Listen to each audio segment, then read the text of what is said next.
महोदय,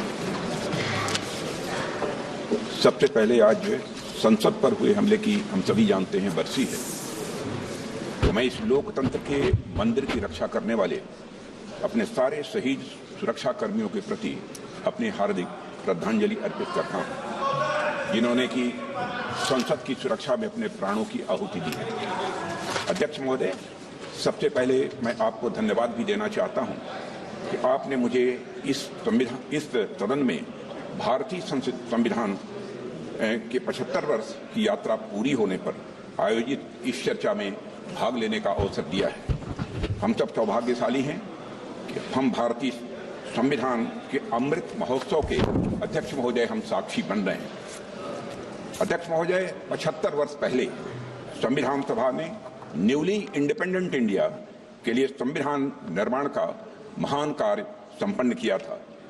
लगभग 3 वर्षों के रिगरस डिबेट एंड डेलिब्रेशन के परिणाम स्वरूप हमें हमारा संविधान मिला है। अध्यक्ष महोदय, संविधान सभा ने जो संविधान तैयार किया था वह केवल एक कानूनी दस्तावेज नहीं था, बल्कि जन आकांक्षाओं का वह प्रतिबिंब था और उन्हें पूरा करने का वह माध्यम भी था। It was an expression of the general will of the people. कई सदियों के बाद एक बार फिर से अध्यक्ष महोदय, भारत की तकदीर भारत के लोगों के हाथों में थी। स्वराज का जो सपना भारत के स्वतंत्रता सेनानियों और आम भारतीयों ने देखा था वह पूरा हो चुका था। अध्यक्ष महोदय, हम भारत के लोगों ने 26 नवंबर 1949 के दिन संविधान को अपनाया था, अधिनियमित किया था और उसे राष्ट्र को समर्पित किया था। यह वह दिन था जब भारत के लोग प्रजा से नागरिक बने थे अध्यक्ष महोदय, और ऐसे नागरिक जिनके अपने मौलिक अधिकार थे और उनके पास एक भारतीय नागरिक होने का गौरव भी था। ऐसे नागरिक जो अपनी सरकार को चुन सकते थे और चुन ही नहीं सकते थे अध्यक्ष महोदय, सरकारों को बदल सकते थे। अब देश में राजा रानी का शासन नहीं था, राजतंत्र नहीं था और न तो ब्रिटिश तंत्र था, बल्कि जनता का शासन था और लोकतंत्र था। अध्यक्ष महोदय, मैं अपनी बात को आगे बढ़ाने से पहले संविधान को अंगीकार करने के 75 वर्ष पूरे होने के उपलक्ष्य में इस सदन और समस्त देशवासियों को हार्दिक बधाई देता हूं। अध्यक्ष महोदय, साथ ही भारत की आजादी और भारत के संविधान के निर्माण से जुड़े सभी महानुभावों के प्रति कृतज्ञता भी व्यक्त करता हूं और उन सभी को शीश झुकाकर नमन करता हूं। अध्यक्ष महोदय, हमारा संविधान सार्वभौम है, हमारा संविधान सर्वसक्षम है। हमारे संविधान की सार्वभौमिकता और सर्वसक्षमता का अंदाजा इसी बात से लगाया जा सकता है, जहां एक ओर हमारा संविधान स्टेट यानी राज्य की जिम्मेदारियों को विस्तृत रूप से सूचीबद्ध करता है, वहीं नागरिकों को उनके संवैधानिक और मौलिक अधिकार भी प्रदान करता है। अगर एक लाइन में मुझे कहना हो तो मैं कह सकता हूं कि हमारा संविधान सामाजिक, आर्थिक, राजनैतिक और सांस्कृतिक जीवन के सभी पहलुओं को छूते हुए राष्ट्र निर्माण का यह मार्ग प्रशस्त करता है। अध्यक्ष महोदय, साथ ही लोगों के लिए मॉरल ट्रेजेक्ट्री यानी नैतिक मार्ग भी बनाता है। इसी प्रकार हमारा संविधान जहां एक ओर कोऑपरेटिव फेडरलिज्म सुनिश्चित करता है, वहीं राष्ट्र की एकता को सुनिश्चित करने पर भी बल देता है।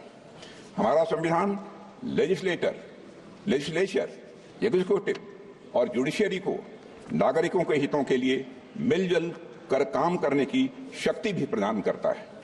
साथ ही चेक्स एंड बैलेंसेस का भी सिस्टम यह संविधान प्रदान करता है, जिसे सभी संस्थाएं अपने संवैधानिक दायरे में रहकर वह काम कर सकें। अध्यक्ष महोदय, भारत का संविधान सिर्फ एक शासन प्रणाली स्थापित करने का ही कार्य नहीं करता है, बल्कि भारत के गौरव को पुनर्स्थापित करने का यह एक रोड मैप है अध्यक्ष महोदय, और साथ ही यह भारत को विश्व पटल पर सही स्थान दिलाने का रोड मैप है। भारत को पुनः एक आदर्श राष्ट्र बनाने का भी अध्यक्ष महोदय रोड मैप है, और यह रोड मैप है विकास का, रोड मैप है समता का, रोड मैप है न्याय का, रोड मैप है स्वतंत्रता का, बंधुता का, राष्ट्र की एकता और अखंडता को अक्षुण्ण रखने का। यह रोड मैप है नागरिकों की गरिमा सुनिश्चित करने का। अध्यक्ष महोदय, कुछ लोगों द्वारा हमारे संविधान को कॉलोनियल रूल यानी उपनिवेशवाद का उपहार मान लिया जाता है, या अक्सर हमारे संविधान को पश्चिमी देशों के संविधान से ली गई अच्छी बातों का एक संकलन मात्र मान लिया जाता है। अध्यक्ष महोदय, पिछले कुछ वर्षों में देश में एक ऐसा माहौल बनाने का प्रयास किया गया है कि संविधान एक पार्टी की विशेष देन है। इन सभी बातों में डेप्थ एंड ब्रेथ मैं मानता हूं कि दोनों की कमी है। अध्यक्ष महोदय, संविधान निर्माण में बहुत से लोगों की भूमिका को जानबूझकर नकार दिया गया है, जबकि सच्चाई यह है कि हमारा संविधान हमारी सिविलाइजेशनल वैल्यूज यानी सभ्यता एवं सांस्कृतिक मूल्यों का एक एक्सप्रेशन है।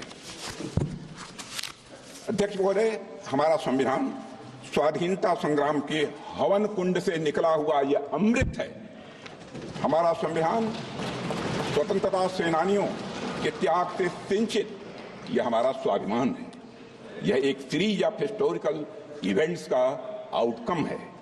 स्वतंत्र भारत का संविधान कैसा होगा, इस बात पर स्वतंत्रता संग्राम के दौरान कई संस्थाओं और विभूतियों ने अपने विचार प्रस्तुत किए थे, जिनमें से बहुत से लोग संविधान सभा के सदस्य नहीं थे, लेकिन उनके विचारों ने भारत के संविधान के निर्माण में बहुत ही महत्वपूर्ण भूमिका निभाई है और बहुत बड़ा उनका योगदान है। हमें याद रखना चाहिए कि पंडित मदन मोहन मालवीय, लाला लाजपत राय, सरदार भगत सिंह, वीर सावरकर और ऐसे कई महापुरुषों के विचारों ने हमारे संविधान की भावना को मजबूत और समृद्ध किया है। अध्यक्ष महोदय,